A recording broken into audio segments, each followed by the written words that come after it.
Verhoeven is not as accomplished a boxer as Douglas or Rahman. So do these odds suggest that Usyk is seen as more beatable than Tyson or Lewis? It's a good question. You know, it's funny, right? Even though Usyk's 39, I feel like he's at the top of his game. Yeah. I haven't seen any slippage at all. I feel like and if you see the photos, it looks like Usyk put on a lot of muscle. I mean, this guy looks like a tank right now. It's true. Rico don't got a shot. I think, you know, he's going to go out there and do whatever he wanted to do. You know, I think Rico going to be tough at first, but I think Usyk with his experience, he's going to figure him out fairly early, and I don't know. We're going to see for boxing. I think Usyk will drain his gas tank. Let's put it in this phrase for people who watch at home. Let's say you're playing Street Fighter and you got your energy bars. I think Usyk knows how to make his energy yeah, he'll just drain him. He will be. My opinion. Hey Jay, do you think Rico was winning before the stoppage? Good question. I don't know. He was a good fighter. Yeah, I knew he was a good fighter. Hey, should he be given a chance to continue? Yeah. so that was a big wrong. I think have faith and want to win, you know. But it's gonna be tough, you know. At least with me, all I've been doing is boxing. He's been doing kickboxing, so it's a little bit different, you know. The sport's a little bit different. He uses kicks, punches, but I think Usyk, with the experience that he has, I think he's gonna. Andy, what'd you think? Man, that was a hell of a fight. I did not think that Rico's gonna do that good, but I'm so happy that Usyk got that victory in the 11th round. How were you scoring it up until that 11th round? A lot of people online thought Rico maybe.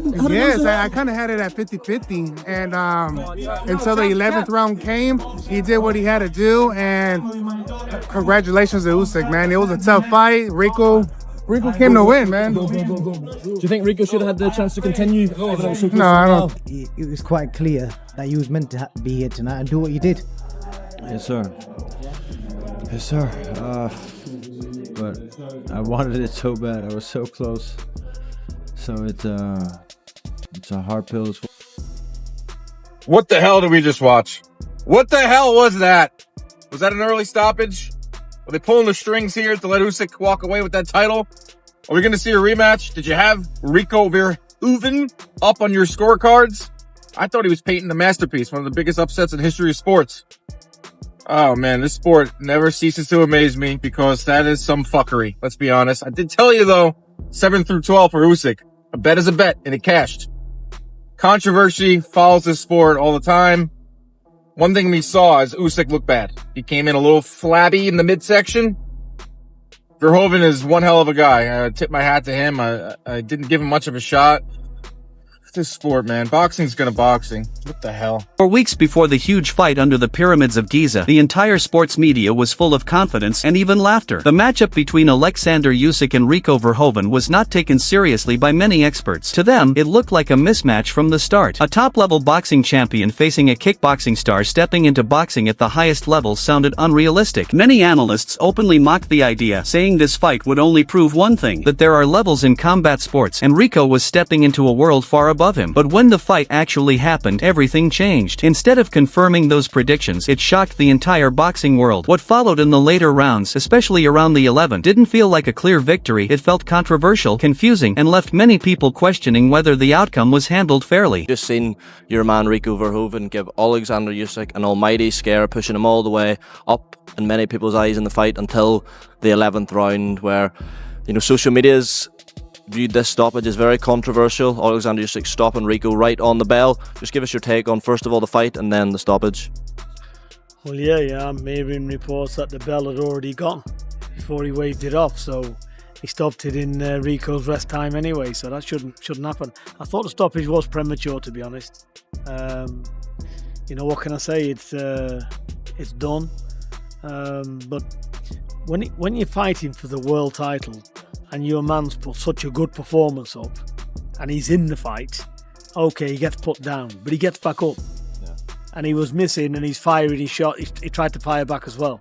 Yeah. So the bell's gone, and then he decides to stop it. He's on his feet, so he should have been let walk back. He's got a whole minute to gather himself, and that's my job in the corner, to get him back round and tell him what to do in the 12th round. But obviously we didn't get there. But it's just, again, it's The strong opinions before the fight were led by some of the biggest names in sports media. Stephen A. Smith was one of the loudest voices, confidently saying the fight was a clear mismatch on paper. He used his usual energetic style to dismiss Rico's chances completely. Alongside him, legends like Roy Jones Jr. and Tim Bradley also downplayed Rico Verhoeven's background. They argued that having won professional boxing match many years ago meant nothing at this elite level. According to them, experience at the highest level of boxing cannot be replaced, and Rico simply didn't have it. This strong media narrative made it seem like the fight was already decided before it even began, which is why the actual result and controversy shocked so many people. Why is the WBC heavyweight champion of the world not just taking a recess from fighting the biggest and best boxers on the planet when he is the sitting champion, but also putting his title on the line to fight a kickboxer with one professional boxing match in his career? That's the big part that really irks me. It's not that, I mean, it kind of is that Usyk is just doing this, like, whatever, okay, Usyk can go and do exhibition fights, sure. Fine with me, as long as you're not putting the title up, and really, you should probably vacate the title if you're not going to defend it. But then when you include the title, and you include it's a professional boxing match that the title is on the line for, I've said so much about how dumb the sanctioning bodies are, but Mauricio Sulaiman's really outdone himself here. Making this for the WBC title spits in the faces of not just contenders, it spits in the faces of boxing fans, because now you're expecting us to believe that these are the two best heavyweights on the planet in boxing, and we know they're not. We all call bullshit. This fight isn't even remotely interesting in terms of what we're doing it for. Are we really doing it because it's a fun thing to see Oleksandr Usyk fight Rico Verhoeven? No! We're doing it because Usyk wants a little time to do something else, make a fat paycheck, and they're going to do it at the bottom of the pyramids of Giza.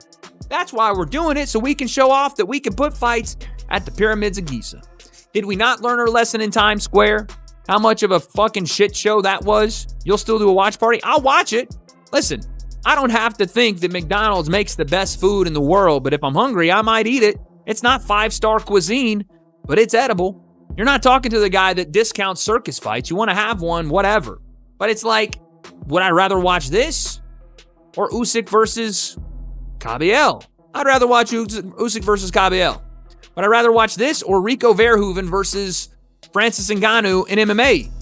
I'd rather watch Rico and Francis in MMA.